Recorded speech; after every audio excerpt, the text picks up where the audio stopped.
Good evening. My name is Joey Batey, and I play Jaskier in The Witcher. Today I'm going to be reading a segment from the first Witcher book, The Last Wish. For those of you who have not read the books, I think it's important that I let you know that Jaskier's name in the English book is Dandelion. Know that, I guess. Let's begin. Geralt, hey, are you there? He raised his head from the coarse, yellowed pages of the History of the World by Roderick de Novembre, an interesting, if controversial work, which he had been studying since the previous day. Yes, I am. What's happened, Neneke? Do you need me? You've got a guest. Again. Who's it this time, Duke Hereward himself? No, it's Dandelion this time, your fella. That idler, parasite and good-for-nothing, that priest of art, the bright, shining star of the ballad and love poem. As usual, he's radiant with fame, puffed up like a pig's bladder and stinking of beer. Do you want to see him? Of course.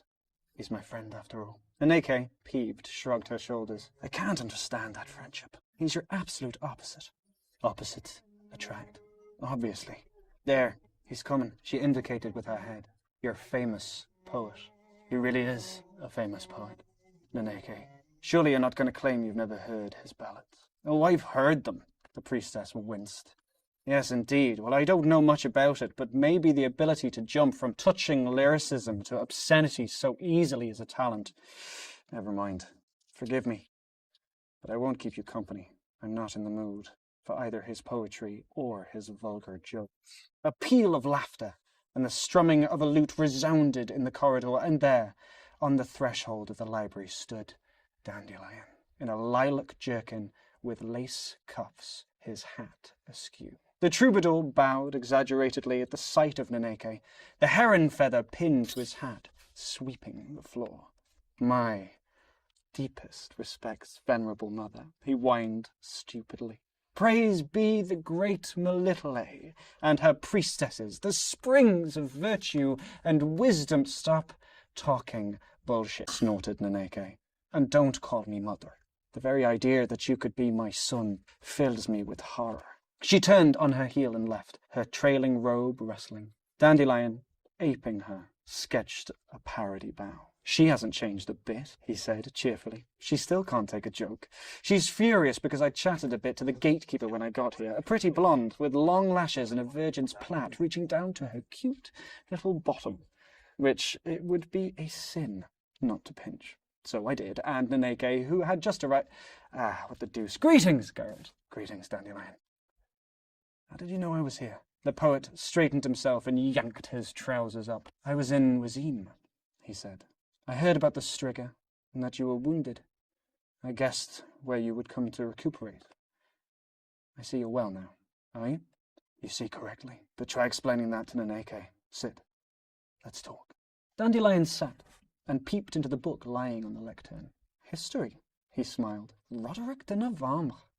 I've read him, I have. History was second on my list of favourite subjects when I was studying at the Academy of Oxenfurt. What was the first? Geography, said the poet, seriously. The atlas was bigger, and it was easier to hide a demijohn of vodka behind it. Geralt laughed dryly, got up, and removed Lunin and Terce's The Arcane Mysteries of Magic and Alchemy from the shelf, and pulled a round-bellied vessel, wrapped in straw, from behind the bulky volume, and into the light of day. Ooh, the bard visibly cheered up. Wisdom and inspiration, I see, are still to be found in libraries. Oh, I like this. Plum, isn't it? Yes, this is true alchemy. This is a philosopher's stone well worth studying. Your health, brother. Oh, it's strong as the plague. What brings you here? Geralt took the demijohn over from the poet, took a sip, and started to cough, fingering his bandaged neck. Where are you going? Nowhere. That is, I could go where you're going. I could keep you company. Do you intend staying here long? Not long. The local duke let it be known I'm not welcome. Hereward. Dandelion knew all the kings, princes, lords, and feudal lords from Jeruga to the Dragon Mountains. Don't you give a damn. He won't dare fall foul of Neneke or Melitele. The people would set fire to his castle. I don't want any trouble, and I've been sitting here for too long anyway. I'm going south, Dandelion. Far south.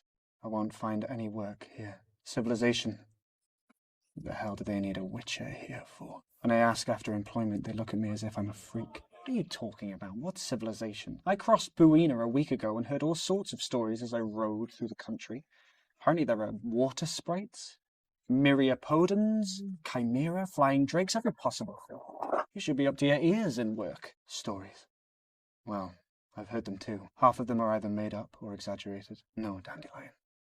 The world is changing. Something's coming to an end. The poet took a long pull at the demijohn, narrowed his eyes, and sighed heavily. Are you crying over your sad fate as a witcher again, and philosophizing on top of that? I perceive the disastrous effects of inappropriate literature, because the fact that the world is changing occurred even to that old fart, Roderick de Novembre. The changeability of the world is, as it happens, the only thesis in this treatise you can agree with. But it's not so innovative you have to ply me with it and put on the face of a great thinker, which doesn't suit you in the least. Instead of answering, Geralt took a sip from the demijohn. Yes, sighed Dandelion anew. The world is changing. The sun sets and the vodka is coming to an end. What else, in your opinion, is coming to an end? You mentioned something about endings, philosopher. I'll give you a couple of examples, said Geralt, after a moment's silence. All from 2 months this side of the Buena. One day I ride up and what do I see? A bridge. And under that bridge sits a troll. And demands every passerby pays him. Those who refuse have a leg injured, sometimes both. So I go to the alderman. How much will you give me for that troll? He's amazed. What are you talking about? He asks. Who will repair the bridge if the troll's not there? He repairs it regularly with the sweat of his brow. Solid work. First rate. It's cheaper to pay his toll. So I ride on. And what do I see? A fork-tail, not very big, about 4 yards, nose tip to tail tip. It's flying, carrying a sheep in its talons. I go to the village. How much, I ask, will you pay me for the fork-tail? The peasants fall on their knees. No, they shout. It's our baron's youngest daughter's favourite dragon. If a scale falls from its back, the baron will burn our hamlet. I ride on, and I'm getting hungrier and hungrier. I ask around for work. Certainly it's there, but what work? To catch a Rusalka for one man, a nymph for another, a dryad for a third. They've gone completely mad. The villages are teeming with girls, but they want humanoids. Another asks me to kill a Mecopteran and bring him a bone from its hand because crushed and poured into a soup, it cures impotence. That's rubbish, interrupted Dandelion. I've tried it. It doesn't strengthen anything and it makes the soup taste of old socks. But if people believe it and are inclined to pay, I'm not going to kill Mecopterans, nor any other harmless creatures. Then you'll go hungry. Unless you change your line of work. To what? Whatever. Become a priest. You wouldn't be bad at it with all your scruples, your morality, your knowledge of people and of everything. The fact that you don't believe in any gods shouldn't be a problem. I don't know many priests who do. Become a priest. Now stop feeling sorry for yourself. I'm not feeling sorry for myself. I'm just stating the facts. Dandelion crossed his legs and examined his worn soul with interest. You remind me, Geralt, of an old fisherman who, towards the end of his life, discovers that fish stink and the breeze from the sea makes your bones ache. Be consistent. Talking and regretting won't get you anywhere. If I were to find that the demand for poetry had come to an end, I'd hang up my lute and become a gardener. I'd grow roses. Nonsense. You're not capable of giving it up. Well, agreed the poet, still staring at his soul. Maybe not. But our professions differ somewhat. The demand for poetry and the sound of lute strings will never decline. It's worse with your trade. You witchers, after all, deprive yourselves of work, slowly but surely. The better and more conscientiously you work, the less work there is for you. After all, your goal is a world without monsters, a world which is peaceful and safe, a world where witches are unnecessary. A paradox, isn't it? True. In the past, when unicorns still existed, there was quite a large group of girls who took care of their virtue in order to be able to hunt them. Do you remember? And the rat catchers with pipes. Everybody was fighting over their services. But they were finished off by alchemists and their effective poisons, and then domesticated ferrets and weasels. The little animals were cheaper, nicer, and didn't guzzle so much beer. Notice the analogy? I do. So use other people's experiences. The unicorn virgins, when they lost their jobs, immediately popped their cherry. Some, eager to make up for the years of sacrifice, became famous far and wide for their technique and zeal. The rat catchers, well, you'd better not copy them, because they, to a man, took to drink and went to the dogs. Well, now it looks as if the time's come for witches. You're reading Roderick de Novembre. As far as I remember, there are mentions of witches there, of the first ones who started work some 300 years ago. In the days when the peasants used to go to reap the harvest in armed bands, when villages were surrounded by a triple stockade, when merchant caravans looked like the march of regular troops, and loaded catapults stood on the ramparts of the few towns night and day. Because it was us, human beings, who were the intruders here. This land was ruled by dragons, manticores, griffins and amphisboenas, vampires and werewolves, striga, kikimoras, chimera and flying drakes.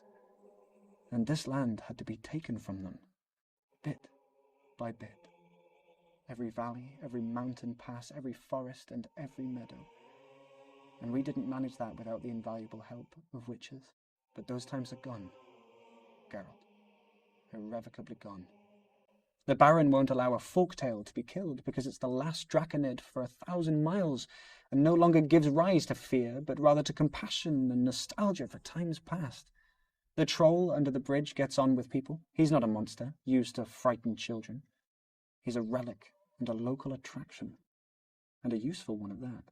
And chimera, manticores, and amphisboenas, they dwell in virgin forests and inaccessible mountains. So I was right.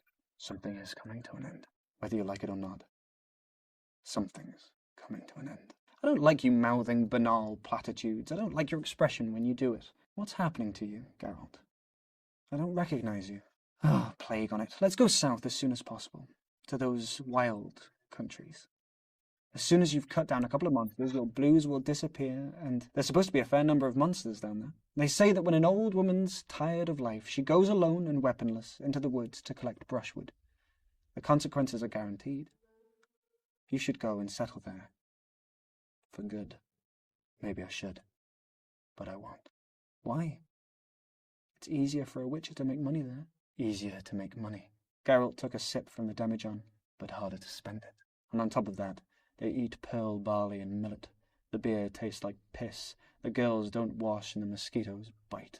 Dandelion chuckled loudly and rested his head against the bookshelf on the leather-bound volumes. Millet and mosquitoes. That reminds me of our first expedition together. To the edge of the world, he said. Do you remember? We met at the Fete in Gullet, and you persuaded me. You had to flee from Gullet as fast as your horse could carry you because the girl you'd knocked up under the musician's podium had 4 sturdy brothers. They were looking for you all over town, threatening to geld you and cover you in pitch and sawdust. That's why you hung on to me then. And you almost jumped out of your pants with joy to have a companion. Until then, you only had your horse for company. But you're right. It was as you say. I did have to disappear for a while. And the Valley of Flowers seemed just right for my purpose. It was, after all, supposed to be the edge of the inhabited world.